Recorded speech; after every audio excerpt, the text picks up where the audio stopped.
Hanson Gress, Ka eat with the shu yi, we kashuk a yi tin. Jin kat ka ke jin ta kanakaya ha anikak, gunil cheesh.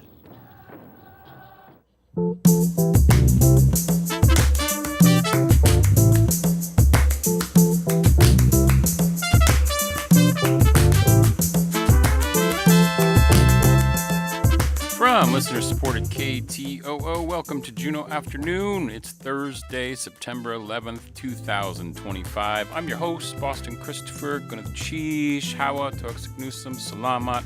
Thank you so much for joining the conversation. You can also join us via our live stream on YouTube at ktoo.org/JPMLive or on our Instagram and Facebook pages.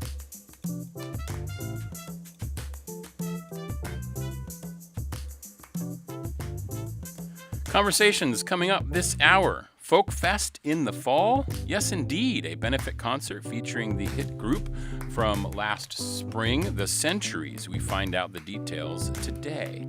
Juneau World Affairs Council features Dr. David Shirk tonight, talking on the topic Mexico at the Crossroads. We chat with him about what's in store for that talk. Renewable Juneau is sponsoring Electrify Juneau, a clean energy fair on September 21st. We have a preview. And today we begin with the Tlingit Haida Job Fair happening Monday, September 22nd from 11 to 3 at Elizabeth Peratrovich Hall. And I am joined now from Sitka. Let me get them up on here. I'm joined now from Sitka. I have Kathy Miller, Tlingit Haida's recruitment manager, and also Alan Bradley, Tlingit Haida's recruitment and employment coordinator. They're both based in Sitka. Gunith Cheesh, Sha'iyadi, thank you so much. It's a pleasure to have you both here today. Wasa'iyati, how are you today? Very good. We're happy to be here. Thank you so much for joining. This is an exciting event that y'all are having, the Tlingit Haida Job Fair. So, Kathy, do you want to talk about just generally what the Tlingit Haida Job Fair is, and then we'll get into some specifics about who's going to be there and such? Sure. Yeah. So we have started to do a quarterly Tlingit Haida Job Fair where we, first started off with the idea of having our own departments there, highlighting positions they had open for folks to come in and learn about employment opportunities with us. We've grown it so we have other partners join us. And so we're really thrilled to be doing our third quarter coming up on the 22nd. Okay, so they are happening quarterly now, which is cool. Do they always happen in Juneau, or are you switching around different locations in Southeast? We've had them just in Juneau at this time. Okay, great. And who is the job fair for? Maybe I'll ask Alan for this answer. Like, who should go to the job fair? I mean, we're hiring from entry level to,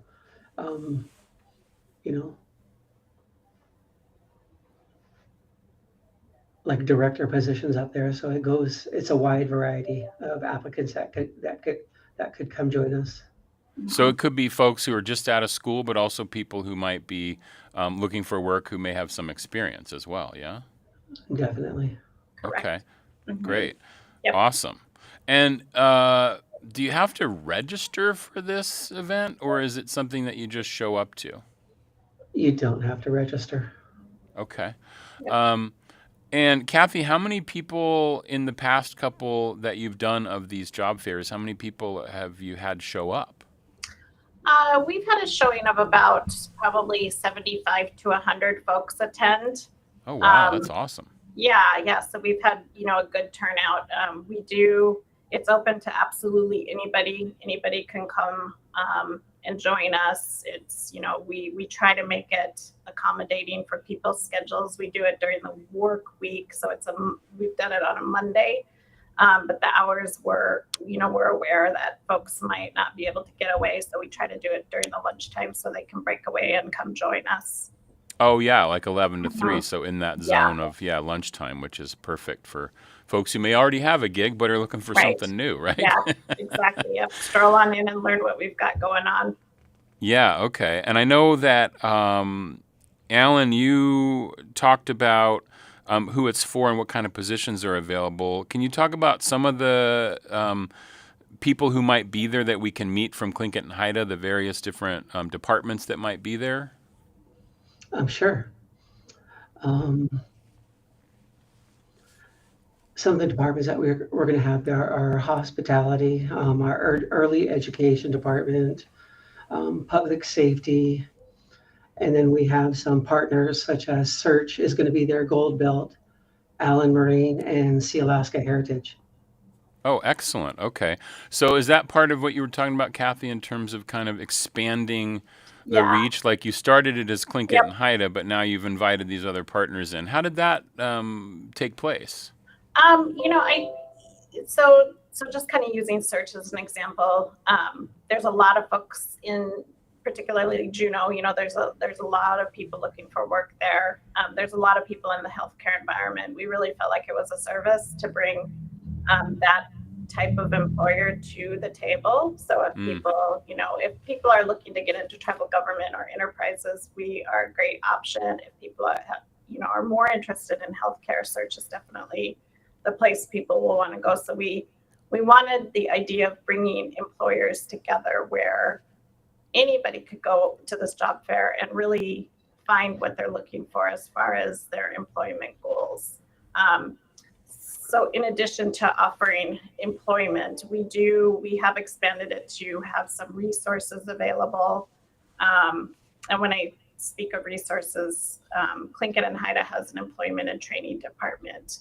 We have community navigators. We have general assistants and TANF. Someone new that's going to be there this time is our program compliance department, where they help people get enrolled and get tribal IDs. So we're really trying to expand it as understanding that employment is truly a resource for folks. So they can come in to look at employment opportunities with Tlingit and Haida, as well as some of our partners, as well as maybe they're not fully ready for employment, but learning about some more of the resources that are available. It's kind of cool because you could learn about different positions that you may not even know exist, that then you could go get some training for and think, oh yeah, I eventually would like to be, in the tribal vocational rehabilitation department, or I want to be in a Juneau community navigator or something like that, which is kind of cool.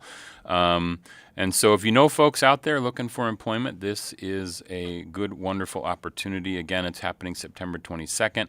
And I also want to bring up, you mentioned some of the partners, Kathy, Allen Marine, and then Gold Belt and Sea Alaska Heritage. So that's kind of cool that more of the corporations, entities are getting together to partner, and as opposed to each individually having their own job fair. It's like a one and done for everybody.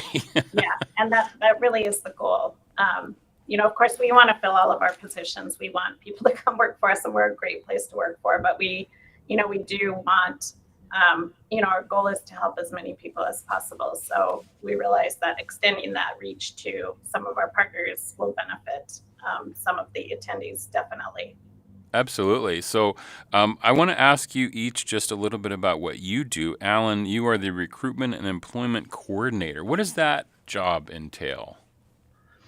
I handle the new employees from onboarding them to also helping offboarding them. So, and I also do a lot of data entry for our department.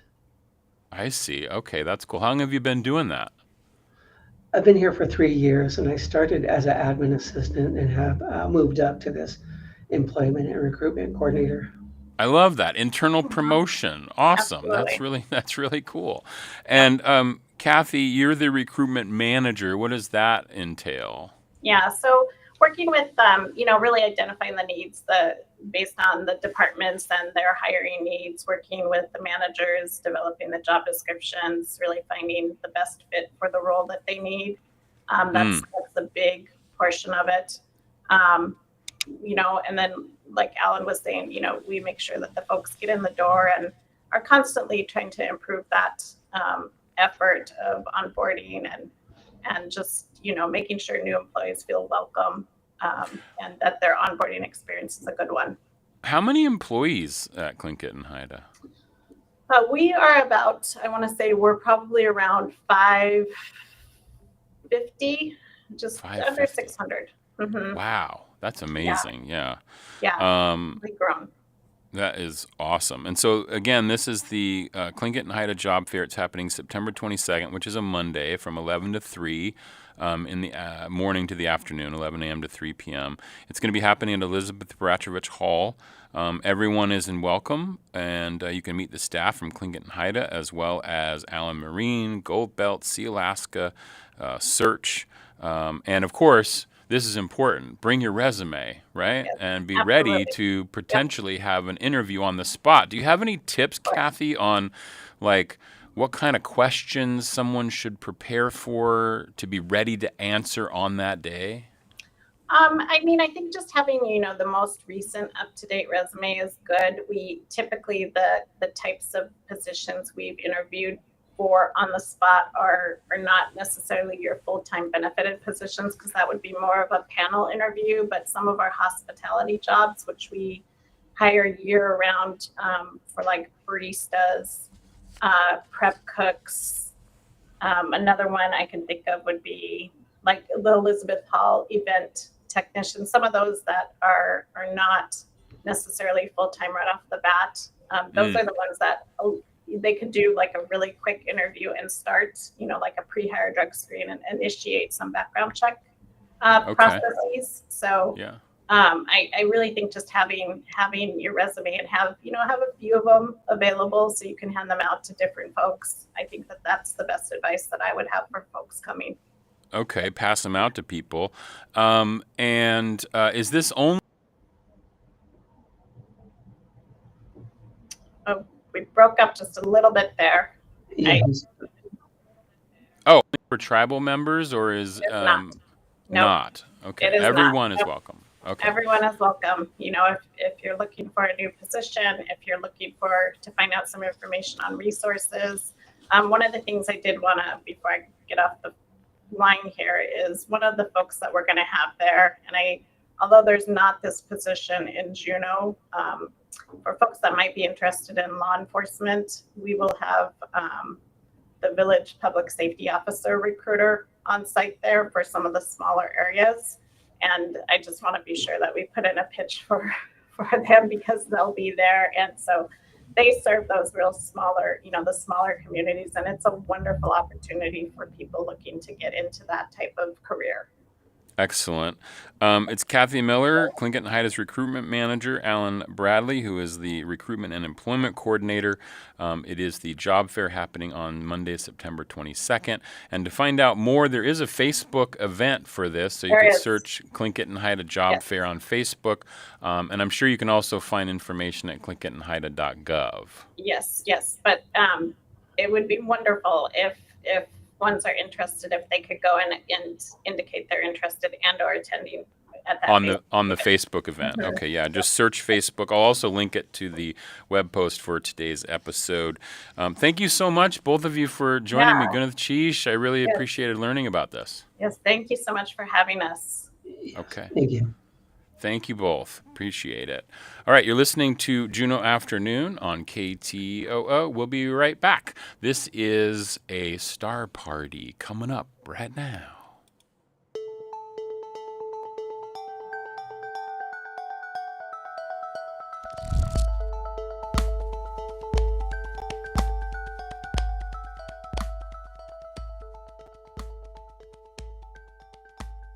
This is Steve Kosas with the Marie Treg Planetarium. I'm going to talk about the reasons for the seasons.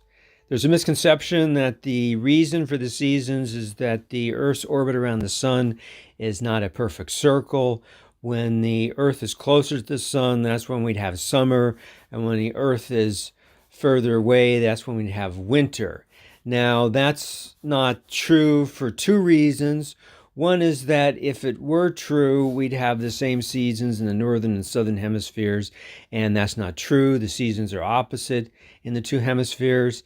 And the second reason it's not true is that the Earth is closest to the sun in January, and the Earth is furthest from the sun in July, and that's just the opposite of how we experience the seasons in the Northern Hemisphere. The true reason for the seasons is that the Earth's axis is tilted at 23.5 degrees, so the sun's rays, when they're directly impacting the Northern Hemisphere, that's when we have summer in the north and winter in the south, and just the opposite when the sun's rays are not direct on the Northern Hemisphere. That's when we have summer in the Southern Hemisphere and winter in the Northern Hemisphere. Now, this tilt, if it was minimal, if the Earth did not have any tilt, we would not have any seasonal variation. If the tilt was more than 23.5 degrees, we'd have greater seasonal variation. And also, this tilt means that at the equator, day and night are always 12 hours. As we move away from the equator, we have more extremes of day or night. At the poles, we can have 24 hours of day and then 24 hours of night. This is Steve Kosas with the Redrake Planetarium. We're doing public shows again. Our schedule's on our website at mariedrakeplanetarium.org. Thank you.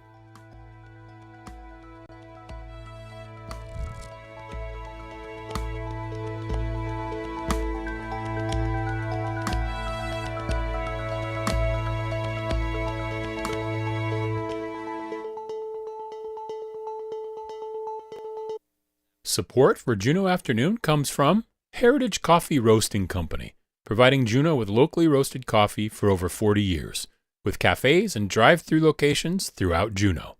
More at heritagecoffee.com.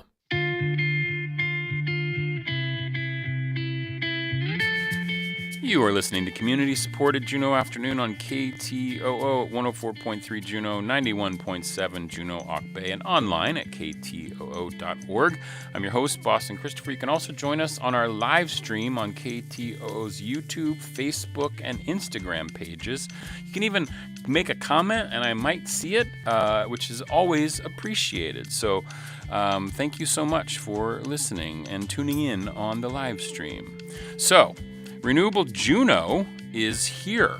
Electrify Juneau is their next event, and I have two people in the studio with me today to chat about it. Ganachish, for being here today, I'd like you both to introduce yourselves for me. Tell me what you do with Renewable Juneau. We'll start over here. Absolutely. Gunachish, so much for having us on. We're so glad to be here. My name is Connor Lindrum, and I am the event manager for Electrify Juneau. And I'm Steve Benke. I'm on the board of Renewable Juneau, which is the organization that's putting this thing together. Okay, so Steve, as the board member, what is Renewable Juneau? Renewable Juneau is a information and advocacy organization promoting clean energy for Juneau. We're all about electrification, energy efficiency, reducing carbon, saving people money. And when did the organization begin? About 2016, 2017. And, okay. Yeah, and I've been in talk to you about heat pumps over the years a number of times. We did a lot of promotion early on, 6-7 years ago, about heat pumps and other forms of electrification. I love that. Yeah, it's so cool.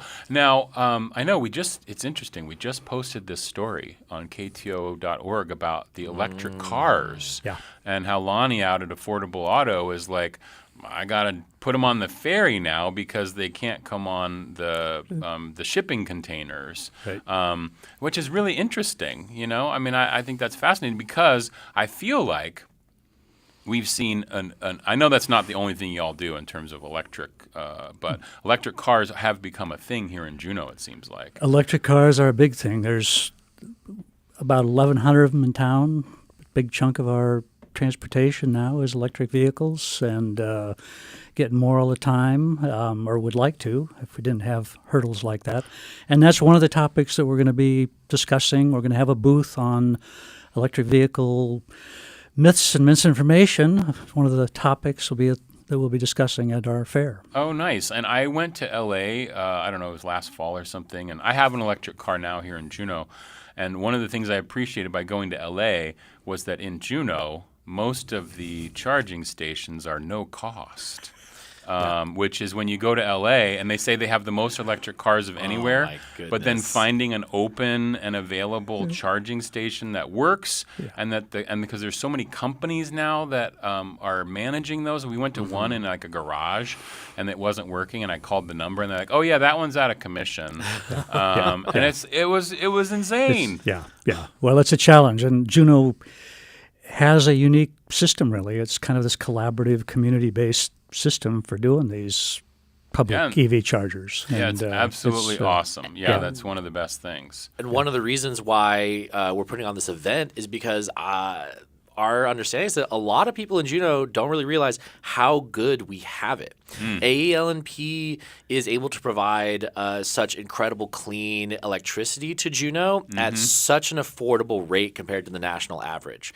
I believe I went to a tour of their Gold Creek generator, and they were saying that their national average cost is 11 or 12 cents per kilowatt hour here in Juneau with AEL&P. The national average is like 21 or 22 cents. So it's almost half. Wow. It obviously fluctuates seasonally, and like they were really important to emphasize it's not always the same, and so I want to do the same.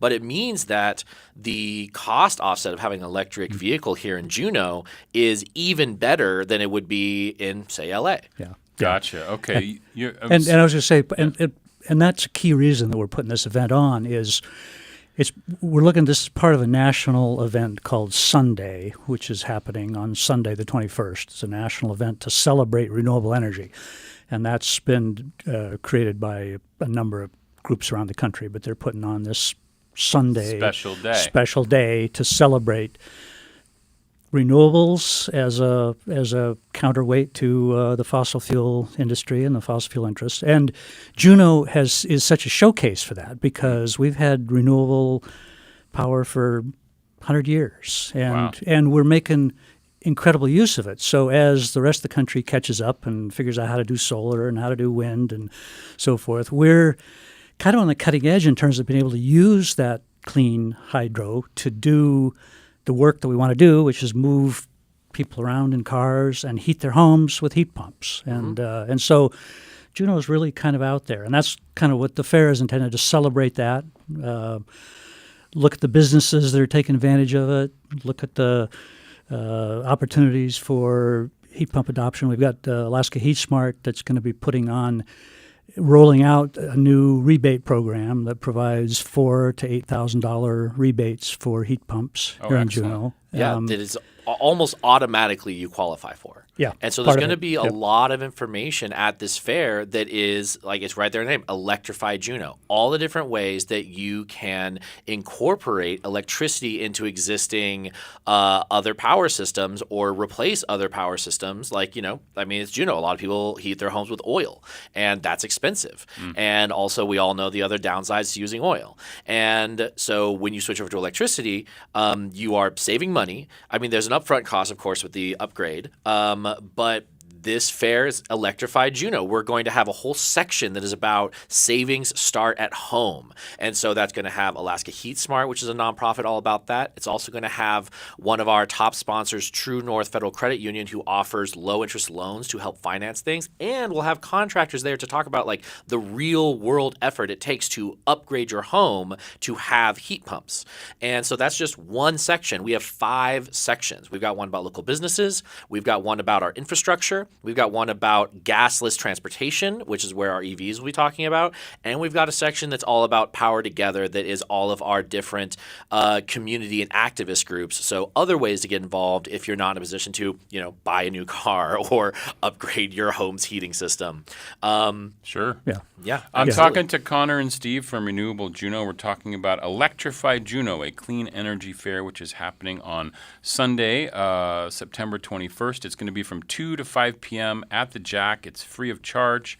And like Connor was just explaining, there's a lot of different sections that will be covered in those 3 hours that it's going to be happening on that day.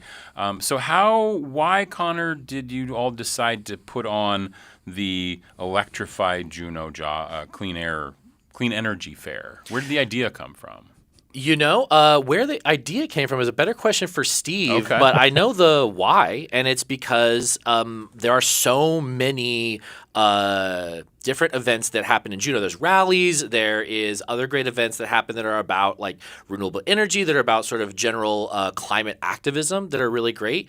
They do have a kind of emotional hurdle sometimes because it's a rather heavy topic. Global warming is a big problem that no individual or even one beautiful small town in Southeast Alaska is able to tackle. But the idea of this fair is that every person who walks in is going to be able to walk out knowing at least one thing they can do in their life practically to either try and move the dial on like a larger political scale through one of our activist groups, or practically in their life, in their home, in their car, in the businesses they visit that will also affect things just right here in our own personal environment. Oh, that's cool. Connor covered it pretty darn well. But the kickoff really was this national event, this Sunday event that's happening nationally. We wanted to participate in that. We wanted to have Juneau be represented. We're actually the only event that's in Alaska at the moment. There are a couple 300 plus events around the country for that happening on that day. Well, Juneau's such an amazing community and people coming together for this. But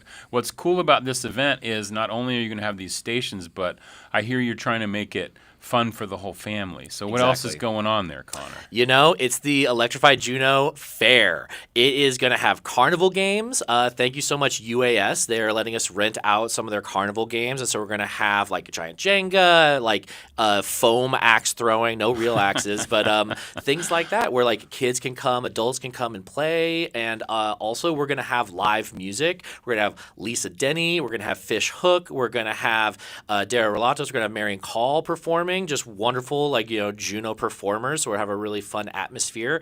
And we're also going to have some free ice cream sundaes. It's Sunday. Yeah, absolutely. And so, come by, have some ice cream, have a snack, have a good time. It's free entry. We're also going to have food carts outside. So, skip lunch, come have a bite. And another thing that's really important to know about this for this year is that, shout out to Duff Mitchell, we are combining with the EV Roundup this year. So if you're out there, you are one of the 11,000, 1,100. I thought it'd be great if it was 11,000. 1,100 EV owners out there in the world in Juneau, and you like to come and drive your car and talk to the other EV owners. This is the event this year. We're going to have the lot across the street in front of the buoy deck. That's going to be our spot for all of our private owners. And then the parking lot right next to the Jack is going to have a bunch of cool EV features as well. We're going to have one of the electric city buses. We're going to have an electric boat. We're going to have some of the electric cars that local businesses have adopted for their personal fleets to help reduce their own impacts here in town. And I think also Domino's has an electric car. They do. They do. They have a Bolt. They have a Bolt. It's not too late. We got a week left. Yeah. We can still you get them can still involved. get them involved. Yeah. And so all of that is going to be in the same place. Okay, so I know you have a Facebook event page for it. You can search, Electrify Juneau, and I'm sure you'll find that event. I'll link to it on the page for this episode today on our website. But you can also go to renewablejuneau.org. Correct. And find out more about not only this, but everything that you have at Renewable Juneau, other events that might be coming up, things that you're doing, events that you have. Yeah. And if you go to, there's a link at the top that goes to a page on the Renewable Juneau website that is dedicated to the event, and on it there's a PDF that is a guide of all the booths that are going to be available, separated by section. Oh, that's so good. And so you can even get a little glimpse of what every person is going to be there and a general sense of what they're about. Okay, and before we go, I know you've mentioned a couple people you've partnered with. Are there other folks that you want to shout out before we go? Absolutely. We have been so blown away by the amount of sponsorship and partners that we've been able to gather together that have wanted to support this event. But in particular, we want to really thank IBEW, Juneau Hydropower, AEL&P, Hanson Gress Technical Support, and True North Federal Credit Union. They have given and sponsored at the top level, and we're just so grateful for the amount we've been able to pack into this event because of their support and the support of our other sponsors. Excellent. It's Electrify Juneau. It's on Sunday, the 21st of September from 2 to 5 at the Jack. You can find out more at renewablejuneau.org or search Facebook for Electrify Juneau, and you'll find out all about this event. Steve, Connor, thanks so much for coming, and Good Cheese for being here today. I really appreciate it. Good cheese, Boston. Thanks for having us. Of course. You're listening to Juneau Afternoon on KTOO. Support for Juneau Afternoon comes from Alaska Airlines Club 49. Membership information available at club49hub.com.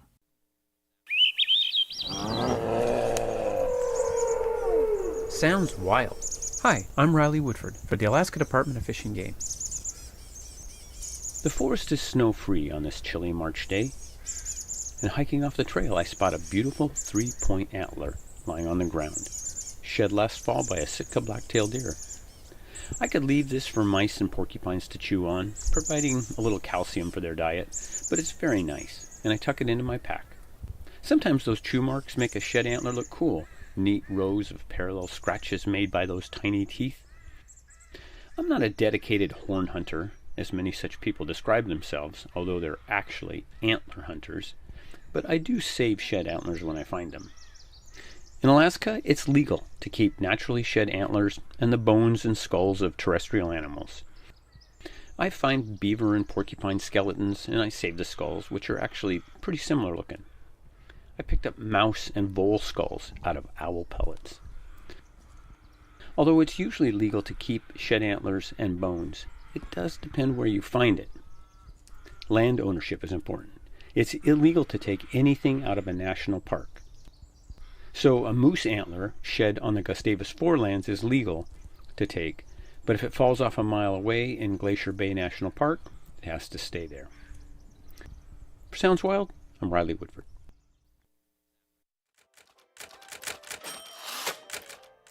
From the KTOO Newsroom, I'm Mike Lane.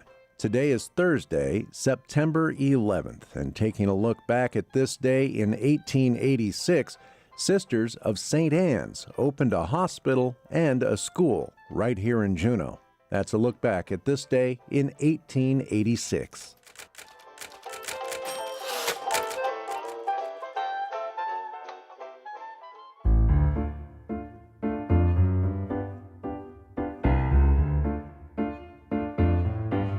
That was a little Mike Lane with the On the Day segment. You can listen to Mike every morning on KTOO during Morning Edition, Monday through Friday.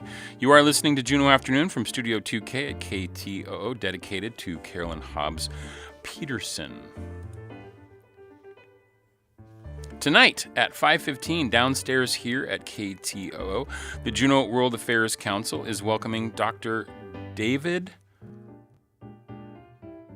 Shirk, a professor of political science and international relations at the University of San Diego, for his talk, Mexico at the Crossroads, Moving Backward or Forward in 2025. The reason I hesitated there is I had a typo on my page, and I knew it wasn't shirt, so so I had to look somewhere else on my notes to make sure I got the right name. So Dr. David Shirk, he's a professor of political science and international relations at the University of San Diego, and he's also co-author of Contemporary Mexican Politics, recently released in its updated 5th edition.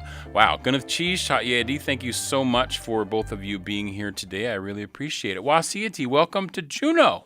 Thanks so much for the invitation. Oh, there we go. Say that one more time for me. Thank you so much for the invitation. Thank you. Thank you for not calling me Shrek. I appreciate that. No, I definitely knew it wasn't that. I was just like, whoa. And this is your first time to Juneau.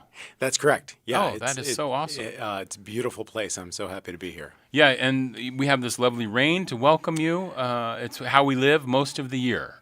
We need some of that down in San Diego. Yeah, I bet. We need more of your sun. We had some of it this summer, but it's gone away apparently, but that's all right. Well, you can see Boston's web feet. Yeah, that's true.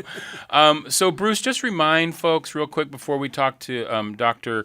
Shirk about his talk tonight, about the Juneau World Affairs Council, these talks that you sponsor, why you do that. Yes, well, the Juneau World Affairs Council has actually been in operation for some 42 years in Juneau. We try to bring programs, individual speakers once a month during the school year, basically.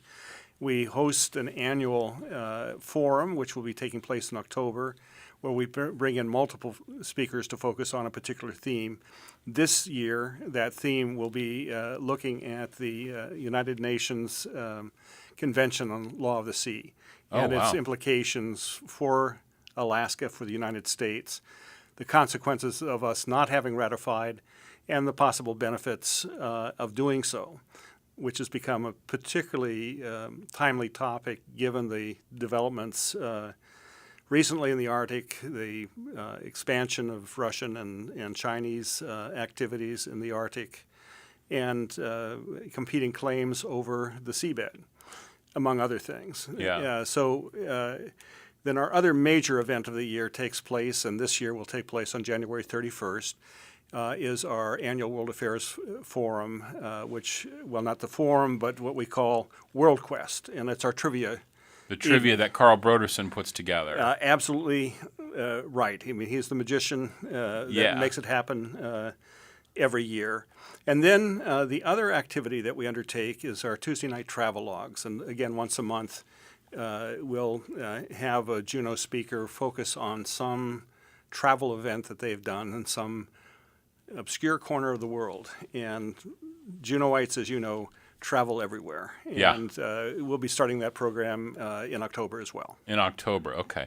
Great. And of course, you can find out all the information at jawc.org. Has all the events that are coming up and keeps you updated on what's going on. So, Dr. David, let's talk about Mexico. So you have been interested in this topic for a long time. You've written books on this subject. How long has it been a topic for you? I first went to Mexico my freshman year at Lock Haven University in Pennsylvania and studied abroad my second semester and just fell in love with Mexico. It's an incredibly beautiful country in terms of the natural beauty. The people are some of the kindest, most wonderful people in the world. The food is great, and it's also a place that has a lot of contrasts and complexities that really just rope you in. So I ever since have traveled pretty regularly there and got very interested in the place. When you were first there, I'm curious about, was there a particular event or person or something that happened in that first trip that really sort of sparked for you? Well, I think I did have a girlfriend, and so I went back for a second semester, and that really cemented the experience. But I think the thing that most connected me or drew me to Mexico was when I started graduate school in the fall of '93, and on January 1st, 1994, after I had taken one class on Mexican politics, suddenly it became just an incredible unfolding of history before my eyes. The Zapatista rebel movement came out of the jungle on January 1st to protest the North American Free Trade Agreement. There were political assassinations that year. There was the 1994 peso devaluation. Popocatépetl, the big volcano right outside of Mexico City, exploded in that first span of a year. And all of those events really just were so incredibly earth-shaking, no pun intended, that it kept me really interested and engaged over the next several years. And the events that unfolded, the democratization of Mexico, its opening of its economy to the United States, and even some of the challenges that we've dealt with in terms of immigration, all of those issues became were playing out as historic events in real time. And I think it's been incredible to be able to bear witness to and to try to be involved in some of those developments. And I know that we hear a lot these days about the immigration issue, about the wall, about all the different things that have come up that are sort of in the zeitgeist of common knowledge. But I'm sure that there's so many layers and other things going on there. So tonight, in about 90 minutes or so, downstairs here at KTOO for the JWAC Forum, you're going to be talking about moving backward or forward in 2025. What is your topic going to be talking about tonight? Yeah, I really think Mexico is at this interesting crossroads. I mean, many of the things that I just described, entering the North American Free Trade Agreement, for example, opening up its economy and connecting it more deeply with the United States, we're seeing a tremendous reversal in terms of the U.S. posture towards Mexico and towards much of the world. And we're really stepping back from what we called in the 90s and the 2000s the Washington Consensus, the idea that we would see specialization gains from trade, the whole neoliberal idea of how economics should work, and a much more economically nationalist posture in the United States. And Mexico's making its own choices to move in that direction as well. I think we're also seeing Mexico revert to some degree back to the one-party dominant system that characterized Mexico for much of the 20th century. And that unfortunately may mean we'll see a Mexican politics that is more corrupt, more stagnant, and unfortunately, some of the bad habits that we saw in Mexico throughout much of the 20th century, human rights abuses, mismanagement of the economy. So I really do think that we're at a critical juncture for Mexico. Arguably, we're at a critical juncture here in the United States and in much of the world. And so I want to talk a little bit tonight about how Mexico got here to this point and what its options are looking forward. Interesting. Are you going to cover as well Claudia Sheinbaum? Is that how you say her name? That's how we say it in the U.S. Sheinbaum would be the Mexican pronunciation. Okay. She is the first female president of Mexico, elected back just last year in 2024. She's the first Jewish-descended president of Mexico, and she's a long-time leftist activist who is very well educated. She's got her PhD in environmental engineering. She's written a couple of books, dozens of scientific articles. She believes in climate change and has worked much of her life to promote environmental sustainability. She's a champion of women's rights and also of general social welfare programs along the lines of her political mentor, Andrés Manuel López Obrador, the previous president. And she's incredibly popular. She's one of the most popular presidents in the world right now, with around 80% public approval. Wow! And she's I think she's got a lot of promise, but she also has she has political forces that she has to answer to, and that will really it's going to be very interesting to see how what direction she decides to take the country. And interesting to think about the relations with the United States in terms of our current political climate and the relationships there and how she's going to navigate that, right? Absolutely. I mean, she is an extremely thoughtful and careful politician. She is not prone to emotional or sort of ideological displays, and she's handled herself extremely well, extremely carefully in relation to the unpredictability and even the hostility that we've seen from the Trump administration. Some people, I think it was Fortune magazine, referred to her as the Trump whisperer, and I think that she's certainly trying to anticipate and get out in front of some of Trump's possible lines of attack. So she's been very proactive, for example, in working with the U.S. government on managing migration flows, helping to shut down flows at the southern border of Mexico. She's also, I think, been very forthcoming and cooperative on security issues, turning over dozens of drug traffickers that have languished in Mexican prisons for years and that were sort of protected. So she's, I think, been very smart about her approach and trying to figure out where there are common areas of interest and ways that she can help make sure that Mexico stays out of the crosshairs. Mexico at the Crossroads, moving backward or forward in 2025. Dr. David Shirk will be giving this talk tonight at 5:15 downstairs here at KTO as part of the Juneau World Affairs Council public forums. And if people can't make it today, Bruce, it is filmed and will be available. That's absolutely right. It'll be both on our website, and K2 makes it available statewide for rebroadcast. I guess the other point I would make is that all our events, except for our World Quest event, are free and open to any member of the public.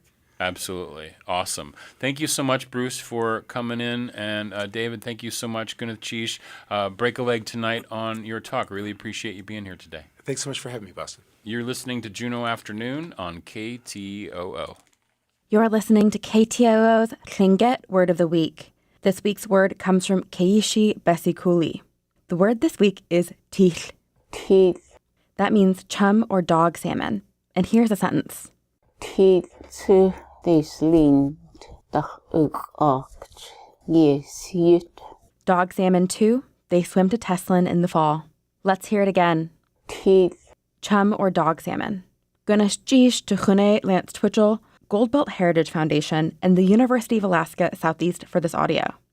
Keishi Besikuli is Kokhetan and a child of a Yenyedi man. She is from Daislin and grew up spending time in Teslin. She earned a master's degree in Indigenous Languages and Linguistics from Simon Fraser University and interviewed many speakers for the Hashagun language series. She is currently translating projects for the children of the Takhu Society. Tune in next week for another Tlingit Word of the Week from KTOO.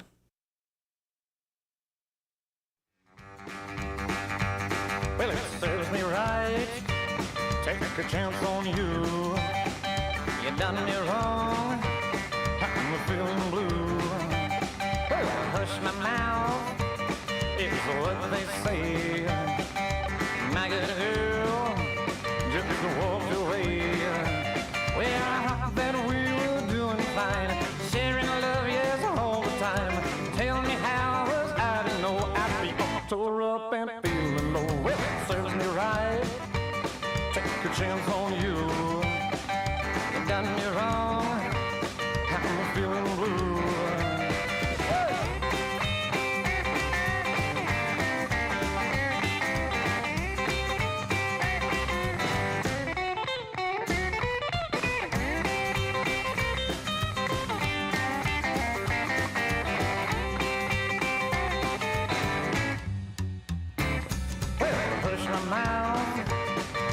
What they say, my good girl, just walked away. Hey, hell, now it's a funny thing. Loving you was like a dream. Tell me how was I to know I'd be all tore up and feeling low. Well, hush my mouth, it's what they say. My good girl, just walked away.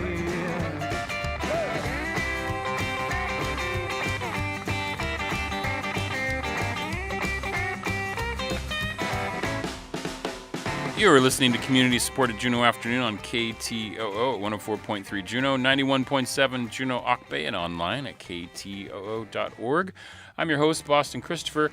That's a little bit of the Centuries. Serves me right.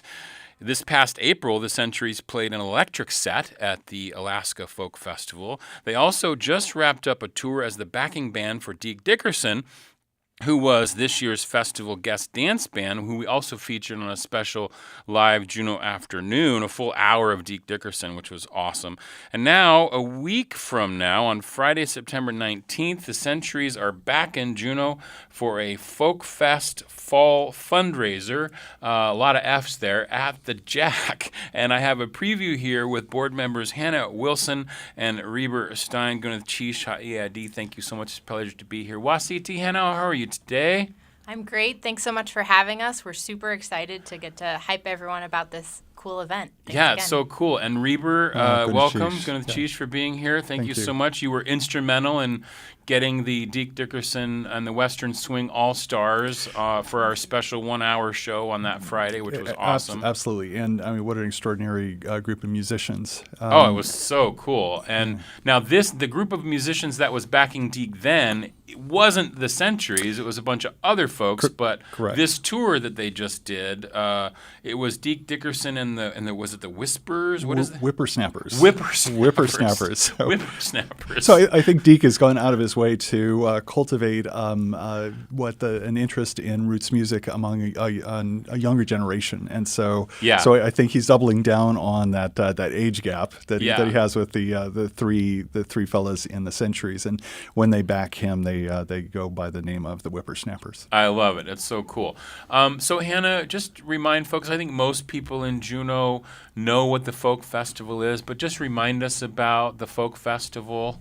Yeah, absolutely. So the Folk Festival is a week-long free folk music festival in second week of April in Juneau every year. We just had our 50th anniversary festival this last year, which was amazing. Had Rhiannon Giddens as the headliner, which was so special, such a treat for Juneau.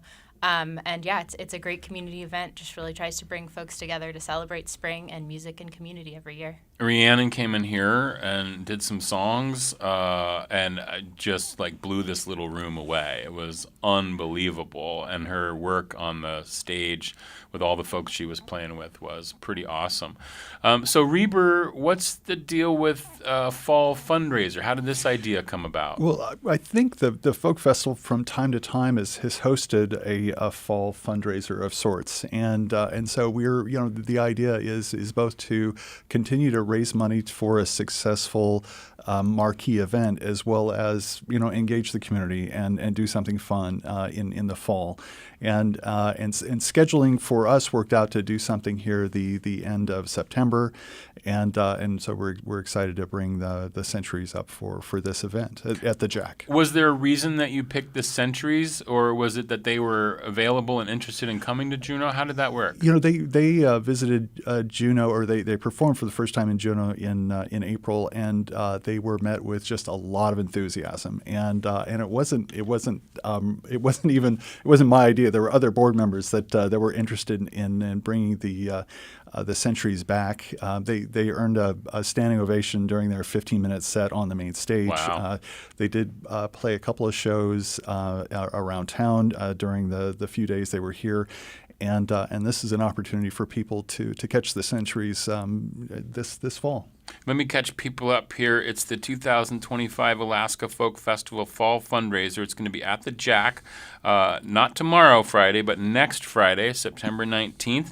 It's going to feature the Centuries, who we heard a little bit of, and we'll probably go out today with a little bit more. You can tell they're just like electric in terms of how they play. And there's also going to be an opening set by the Hot Club of Juneau. The doors will open at 7, and if you're interested for more information, you can get tickets at the Jack box office, jahc.org. You can also go to akfolkfest.org to find out more about this event, and also maybe a little preview of what's to come and the date. We already have the dates for next April and everything? We do have the dates. I think that is April 6th through the 12th. I think those are the dates. No vacations then. You stay home and in Juneau. I go to the Folk Fest. I was just remarking to Hannah that although this is the end of work for a lot of folks on their seasonal journey through the year, this is the beginning of crunch time for Folk Festival board members as we really get ready for next year's Folk Festival. Right, because you start to have to figure out who's going to be there, the timing of everything, figure out, do we have any tease yet of who the guest might be next year? We can't disclose it yet. We're of course we're privy to things that are going on in behind the door here, but it's not quite ready for an announcement. Not quite ready for prime time, as they say. Yeah. When do you usually make that announcement? Is it usually sometime in the early part of the winter, January? Yeah, usually in January we'll open up applications for performers then, and usually try to get the word out about the guest artists, really just get the event on people's radars for the spring. It's one of my favorite things. I used to make a joke about the Folk Fest, which is, it's so funny when you finally get the dates announced and everything, and and people say, you know, like they're just having a good time on a Friday night, and they go, we should have a band and do Folk Fest, right? Like it's a cool thing because you see so many awesome things from people who've never really even played music before getting up on the stage to people like Rhiannon Giddens, right? And so you get this full sort of really a good sense of community about terms of our music scene here. And because it's not just folk music that gets played there, it seems like. Well, I think that our approach, or at least as I understand it, the Folks Festival, the definition of folk music is really any music that people play. Yeah, and that it's a pretty broad definition, and that's what we see. And there's a lot of down home music, and then from time to time we see people bring up their drum sets and their amplifiers and rock it out. Exactly. So it's a broad definition. So this fundraiser is next Friday night. How do people? It's a ticketed thing because it is a fundraiser? Right. Is there other things going on around it, or tell us the price and all that kind of stuff? Sure. There are 3 tiers of tickets. I think our first tier is $25, and that's going to be just a standing room only ticket. But you know, the Centuries, you're going to want to dance the whole time, so that's no trouble. $35 ticket will get you a seat, so you have somewhere to put your drink, put your coat, and then if you want to be, you know, a big supporter of the festival, you can get a $60 VIP ticket. That's going to get you 1 free drink and a seat in a really nice little raised seating area, so you'll be able to see the band really well. But then, of course, can still go mingle and dance as much as you want. And there will be a bar serving beer and wine, so, you know, doors are at 7. Come get a drink. Come here, Hot Club of Juneau. Catch up with your friends you haven't seen all summer, and then the band will start at 8. Does that mean that it's 21 and over only, or can you come in if you're less than 21? You just need to have a parent or guardian with you. Parent or guardian with you. Okay. Awesome. Well, it is the Folk Festival Fall Fundraiser with the Centuries. They are pretty awesome. We're going to hear a little bit more of the music from them right now as we go out today. Thank you so much, Hannah and Reba, for coming in and sharing a little bit about this event that's going on next week. I really appreciate it. Gonna cheese. Thank you. Boston. Here's a song called She Saw Me Rockin' from the Centuries.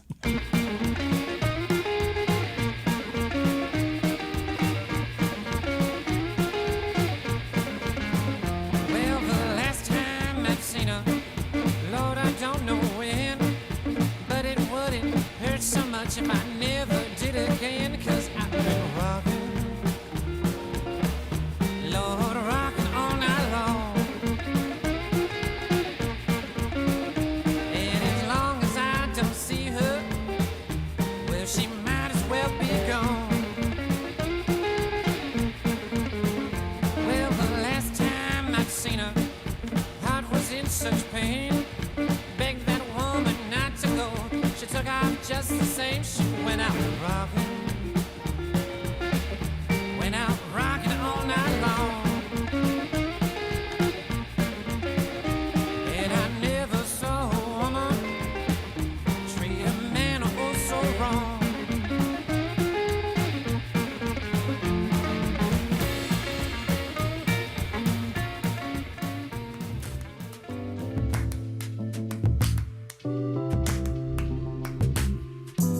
And that will do it for today's Juneau Afternoon. Juneau Afternoon airs Wednesday through Friday at 3 p.m. right here on KTOO Juneau 104.3 and KAUK Juneau Auk Bay 91.7. Hello, out the road. Find the show online at ktoo.org/Juneau Afternoon, where you can listen to episodes, subscribe to the podcast, offer feedback or suggestions, or find out how to be a guest on the show. You can also find live stream archives of the show at KTOO's YouTube page. Our theme music is by Indian Agent. Programming support for Juneau Afternoon comes from listeners and viewers like you, never more important than now, and Alaska Airlines, Club 49, Hanson Grass, and Heritage Coffee Roasting Company. Juneau Afternoon is a production of the KTOO Arts and Culture team. I'm Boston Christopher, producer and host of the program, with help today from Aaron Tripp. Gonna cheese. Have a lovely Juneau evening.